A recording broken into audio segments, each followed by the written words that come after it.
So our next speaker is Dorothy McCabe from HRAI. Dorothy focuses on government policies, programs, and regulations in the province of Ontario, and also advancing legislative and regulatory issues of concern and interest to HRAI Canada and its members. Government relations can be really confusing, so Dorothy is here to shed some light on why it is so important for us in the HVAC/R industry. At the end of Dorothy's presentation, she will be raffling off 3 coupons for 25% off one of their courses. All right, so I'm just gonna let you share your screen now, Dorothy. Thanks very much for the opportunity to present today. And HRAI Canada is certainly proud to be a partner of ORAX and certainly proud to be one of the sponsors of this conference. So it's a pleasure to have been asked and to listen to the other speakers, picking up some really good information and tips and reminders. Sorry, I'm getting a message on my computer here. And congratulations to you two both, Jessica and Amy, for organizing this conference. It's not easy in this kind of environment, and thanks to everyone who's participating, because it's obviously really important to take time out of your own career to develop it, to expand your knowledge, and of course to support each other. So thanks everyone for being here. So government relations. What and why. So as the title suggests, I'll be spending about the next 25 minutes covering what it is, why it's important, get you to think about maybe why your organization may need to invest in some time in government relations. And certainly if you have any questions, throw those into the chat. Happy to answer those.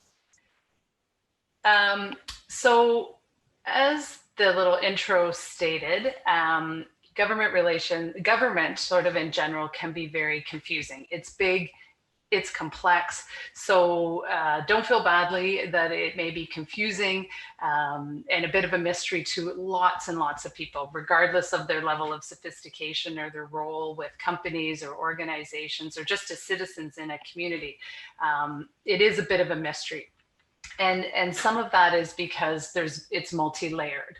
And some of that is too because various issues cross jurisdictions. So I'm just going to start with a really brief definition of what the different levels of government are. So school boards are the first one, and trustees are elected across Ontario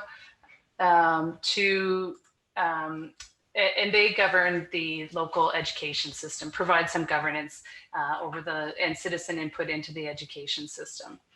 And then the next level up is municipal government. So this can be a little bit confusing already because some municipalities are what they call 2 tiers. So I live in Waterloo region, which has a regional government as well as cities and townships. So that's called a 2-tier municipal structure. Other places like Guelph, Toronto, London, most places are single tier, 1 mayor, one council. I think there's 6 regional governments across Ontario. So at the municipal level, it's chairs, mayors, councillors, wardens, they may be called, and they're elected to govern the regions, cities, towns, and counties. And issues that they manage primarily at the municipal level are wastewater management, water, your kids' recreation facilities, transit systems, some roads. And the next level up is provinces. So provinces and territories. And these are members of provincial parliament who are elected to represent citizens at Queen's Park in Toronto. And of course, we have a premier as well. So issues that they primarily take care of, we all are very well aware, I think, are healthcare, education, provincial parks, employment and labor standards. They have oversight for childcare, universities, colleges, and of course for us in HVAC and trades, they have responsibility through the Ministry of Labor, Training and Skills Development for governance of the trade sector. So pretty important level of government. And then there's the federal government, and they are members of parliament with the prime minister and are elected to represent citizens at the House of Commons, which is in Toronto. And we were very nearly thrown. We have a minority government there. We were very nearly thrown into an election yesterday. So interesting times up there. Federal government. They manage things that are, obviously broadly affect people across Canada. So that can be taxation, CPP, and income tax. They're responsible for international trade agreements, national defense, national standards. And then, of course, as I mentioned, there are often overlapping issues. So the federal government right now has a significant focus on climate change and the environment, which includes, as well as transit and transportation and healthcare, for example. But these are issues that often the federal government provides funding for and maybe sets national standards, but then gives the provinces and sometimes municipalities responsibility to implement some of these, some of the initiatives. So that's again where issues cross jurisdictions, it can get very confusing because you're like, who do I go to talk to about this issue? So that's why a government relations staff or a government relations firm can be really helpful to help you sort out, who's best positioned to take your issue to. So then also we have, in terms of government levels, we have First Nations, Métis, and the Inuit. And these are self-governed. They have nation-to-nation relationships with the federal government, and they're kind of governed differently than our municipalities and how we see the provincial government. So because they on a reserve, or the bands, chiefs, they will manage a lot of these, a lot of the issues that maybe the provincial government would manage. So moving on from that, so that's a little bit of overview about what government is. So next definition, and I promise this will be the last definition, is what government relations in a nutshell is. So as it says, it's the process of influencing public policy to persuade government officials to change or maintain policy to effectively fit the needs of a particular group. So sometimes you may hear government relations referred to as GR. It could be referred to as lobbying or public affairs. But essentially, a government relations staff person like myself, or a firm that you can hire, acts as a representative of an organization, or it could be an individual business. It could be an individual organization or a group of stakeholders, and they act as a representative of that group to the government. And in a nutshell, we're attempting to communicate that group's position on an issue to elected officials. So, good government relations is not about partisan politics. And that's often a sort of a misconception, that it's about, being a significant, being really embedded with one of the political parties is required in order to move your issue forward. And that's really shouldn't be the case. And of course, although a lot of government relations staff have political ties because often they have worked at one level of government. I used to work for an MPP and a cabinet minister. I also worked at a municipality for the mayor and city council. So often government relations staff have political ties, but good government relations means putting aside your own personal politics and really focusing on the issue. So it's not about partisan politics, but it is about relationships and building alliances. And the word relations is in government relations for a reason.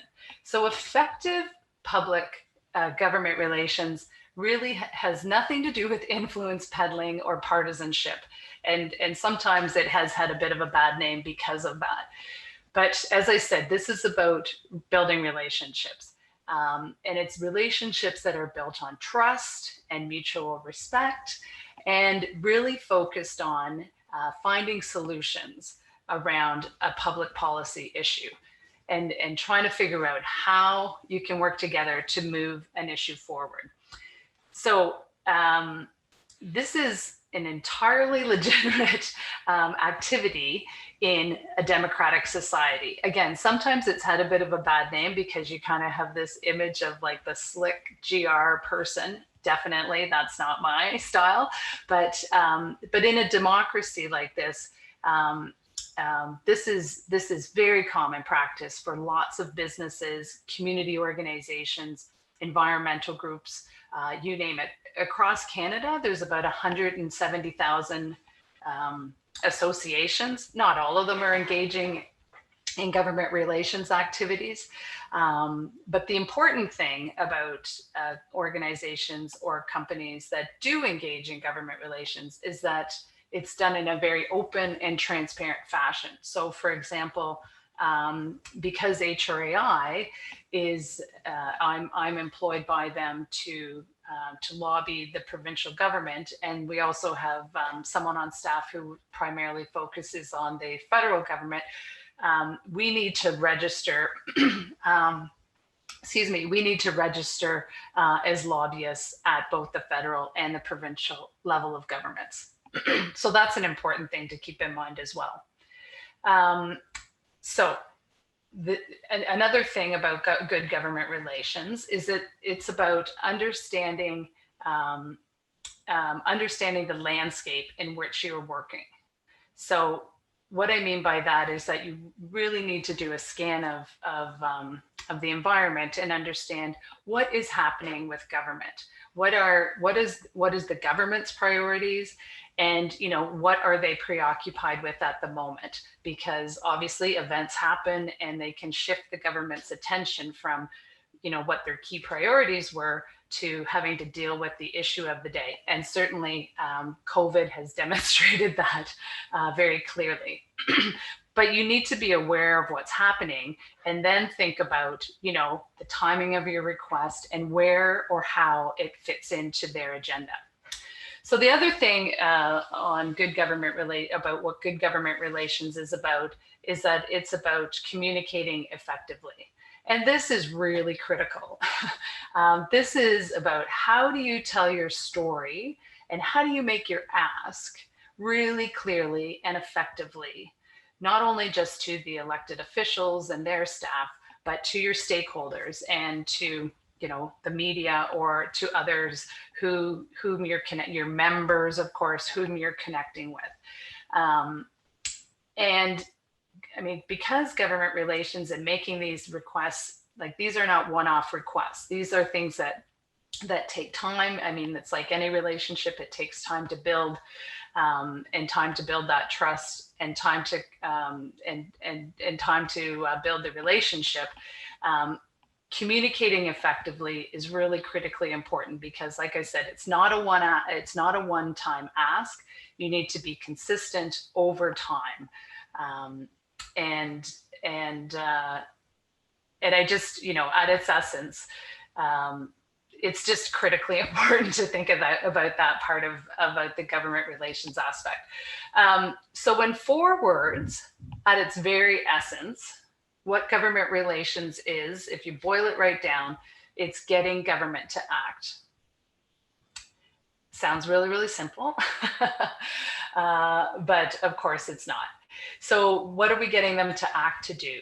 We are trying to get them to act to, to change legislation and regulations.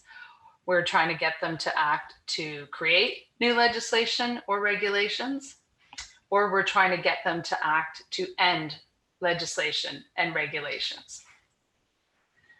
Okay, so a few key principles of government relations. Like I said earlier, this is about, it's critical that you understand the landscape in which you're operating. And this is, read the tea leaves. So you want government to act, how do you get them to do that? And so the next three or four slides I'm going to touch on are these key principles So the first one would be under understanding the landscape is do your research. You need to know the direction and the priorities of the government. You need to understand what they campaigned on, and what they really care about and what their supporters really care about. And you need to understand what they're really preoccupied with. You need to identify, understanding, doing that scan and understanding what their key priorities are. Then you need to identify, well, who are some of the key players that are connected to those government priorities. So that could mean elected officials who are the key players, MPPs or cabinet ministers, or their parliamentary assistants. It can mean who are key stakeholders that are involved and care about this issue.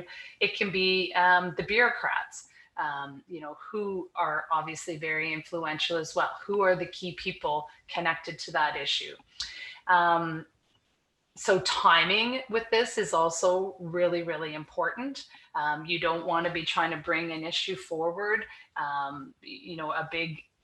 in some cases, a really big, request forward at the beginning, say in April, when the government was completely preoccupied with managing the COVID pandemic, the emergency, right? So there's things that HRAI, for example, had that we were trying to, make connections with to start to move forward, but we just had to simply stop and reevaluate the situation and change the timing on that. So without knowing the lay of the land and understanding, again, where the timing and the priorities and who the key players are, without understanding that, your chances of successfully advancing your issue are going to be really low. So some of the research that you need to do also involves, researching, like I said, the campaign promises and commitments, but you also need to understand what kind of action plans the government is and strategies they're creating around your issue. So that could mean, is this an issue that's coming forward to one of the standing committees of government? Are they looking at, are they putting together a consultation strategy? And so you want to be part of that. Or are they looking for submissions from people across the province? So you need to understand how are they looking to address this issue, and then align your strategy so that it matches what they're looking for. So another key thing under understanding the landscape is you can't go in with a laundry list of like 100 requests for government. You need to really think about your own organization and what your key priorities are, and keep them to about maybe 1, 2, or 3 requests that you're going to have of the government, because someone that's got 100 priorities has no priorities, right? So you need to really drill down and determine, what those key priorities for your organization are. You need to then adjust them as necessary, as I was saying. And really look for that window of opportunity when you can, when maybe there's sometimes things changing slightly.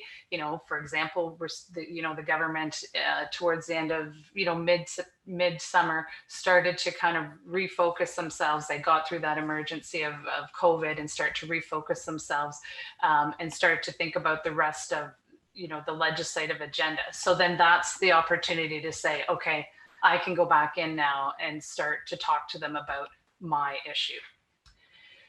So another key principle of government relations, as I said, is building relationships. and this is really, of course, about talking to people, right? That's how you build relationships. That's how you build trust. And this is, about sharing information with government officials. Hey, did you know we're doing this? Or have you heard about, X that's happening in the industry? Just want to make you aware, like sharing some of those tidbits and making sure that they stay informed and keeping them up to date. So when I say talking to everyone, I mean, it's really important. Elected officials are the decision makers, and yes, you want to talk to them, and you want to talk, but you also want to talk to their staff. And often the staff get overlooked. And as a former staffer, maybe that's why I'm a little more sensitive to it. But but staff are very hard. Political staff are very hardworking. They're very dedicated to the politician with whom they're serving. They're very bright normally. This is excluding myself, of course, from those categories, but they are your entry point often into getting the ear of the elected officials. So they work in, there's constituency staff in every riding across Ontario. And so it's worth time if you're going to get into the government relations game. It's worth your time to make connections with the staff that work in the local offices. It's also, of course, really worth your time to identify who some of the key bureaucrats are, right? Because you want to build a relationship with them. They are very influential. If you build that relationship with them and help them to understand how the regulations they may be drafting will impact your industry, you can really help to influence public policy before it even gets to the elected officials' desk to review. So they are a really important part of the public policy development agenda. And sometimes they're kind of, they can be kind of overlooked, but again, they're very hardworking, very dedicated. Another place you need to look to build relationships are with stakeholders. There really is strength in numbers when you're in the government relations game. And so, try and be really creative about who some of your stakeholders could be, right? Like, it's very powerful to go into a meeting with government representatives with more than just yourself or more than just one of your members, with an array of colleagues that support your issue. So, so I would just also say here, show your gratitude, be kind, as I know Tanya had mentioned that as well. Say thanks. Government officials rarely hear the words, thanks very much for the steps you took or the actions you took dealing with this issue. So make sure that you take some time to be kind and to show your gratitude. And you really also need to understand that this is about persistence, it's about perseverance, and it's about patience. So government relations is most definitely not a sprint. This is a marathon. So another key principle here is about communications, as I touched on before. And sometimes I think organizations mix up communications with marketing. They're two different things. And I sometimes think organizations don't put enough resources into good communications. But you need to have someone who can support your messaging with clear, consistent, concise, continual and creative messaging. And you need to really think about all the different social media platforms and audiences that are at your disposal, right? You can have that same message delivered in different venues, and certainly Gail could, as a marketing or Zoe, who was talking about marketing yesterday, could certainly share that more than I can, but you need to understand how to use those different, particularly social media tools to your advantage so that you are telling your story and connecting with different audiences. And it's important too, on the communication piece, to understand how you need to adjust your language and adjust how you're talking about an issue, depending on who you're talking to. You wouldn't talk to an MPP the same way you're going to talk to a government bureaucrat, for example, right? You need to, for example, with HRAI, when we talk to the federal government about an issue that we have, we talk in terms of how the HVAC sector can help address issues with the climate change in terms of driving down carbon emissions and things like that. When we talk to the provincial government about the same issue, they're less concerned right now about climate change. So we talk about energy efficiency, driving down energy costs. Those are things, it's the same issue, but we put it into different language. So another really important thing about government relations is that you need to understand that you have to see it from the government's side of the table as well. You need to understand that you are not the only one asking them to do things and to make change and to act. Right? A government official's role is to listen, but that means listen to everyone. So that citizens, organizations, they need to talk to colleagues from across the province. They need to talk to the business community. They need to talk to our, civil society, and they need to balance everything they're hearing. So me going in to talk to them about HRAI's perspective on an issue, they need to then take that away and think about how they balance that with what they're hearing from many, many other stakeholders. And this is a bit of an outline or a photo that shows you all the different kinds of people that they need to listen to, right? And so good representatives, I believe, are obligated to engage their communities and to listen really, really well to their stakeholders, and not just make it about their own agenda and not just make it about politics, but they need to listen well, and balance the different issues they're hearing and concerns and perspectives they're hearing, and then make a decision. So like I said, it's about balance and perspective. So when you're approaching government or you're talking to them about that, it's really important to just keep that in mind. You are not the only one they're talking to. You are not the only one that cares about this issue. And there's lots of other people out there who may have a completely different view of what you're saying, and they need to balance it all and make a decision. And it's tough, right? It's a tough balancing act, and it's a tough role that elected officials play. So I think I'm running a little bit out of time, but I'll just end with a few pro tips for if you are thinking about getting into government relations, or your organization is thinking about how to start to get active maybe in this sector.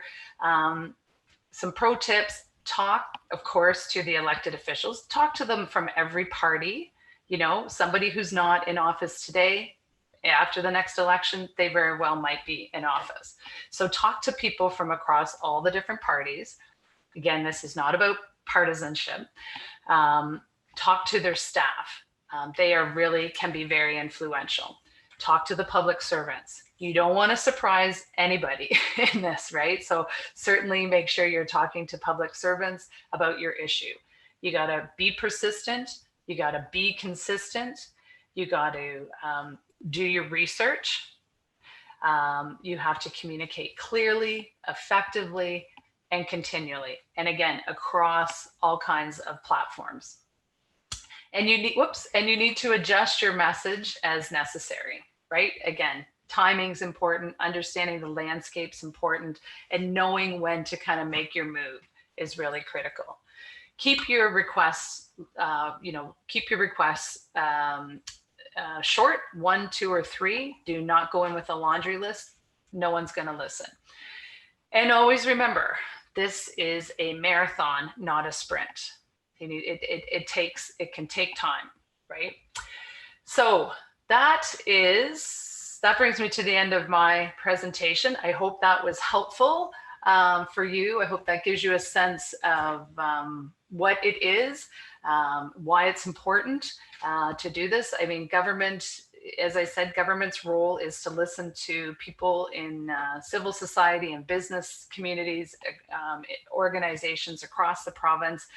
And so if you're not there talking to them about the issue, they are not going to hear your perspective, right? They're not mind readers. So it's important to, it's important to think about either whether your organization needs some government relations support, or, the benefit of joining an organization like ORAC or HRAI or Tanya's organization, which do this kind of work on behalf of your members. So I'll leave it at that. And if there's questions, I guess put them in the chat box. But otherwise, thank you again for the opportunity. And thank you again, Jessica and Amy, for an excellent conference. Thank you, Dorothy. Thanks, Dorothy. It was very enlightening on government relations. I have a question for you. Congrats on the funding you received for training. Can you share how you went about this? So I'm presuming that person's talking about the funding that we received from the federal government. I don't know. Does it say anything about that? Well, yes, she said yes. Oh, okay. So yeah, so that, I mean, that was actually, I can't take credit for it because that was through the federal government. But I would say that funding came about pretty quickly because Martin, who's the VP of Government and Stakeholder Relations at HRAI, he has been talking to representatives from the government for years and trying to position HRAI, particularly around the training that we do.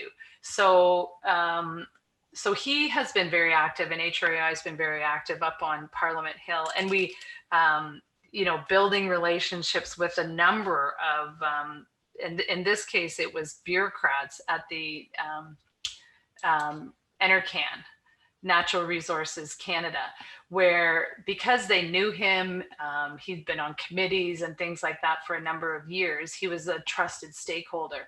So then when COVID hit and we had to pivot really quickly, particularly with our training services, he was able to connect really quickly with one of the directors at NRCan and put this in front of them, because we very quickly, as I'm sure ORAC did too, realized that we needed to switch from an in-person classroom to an online environment.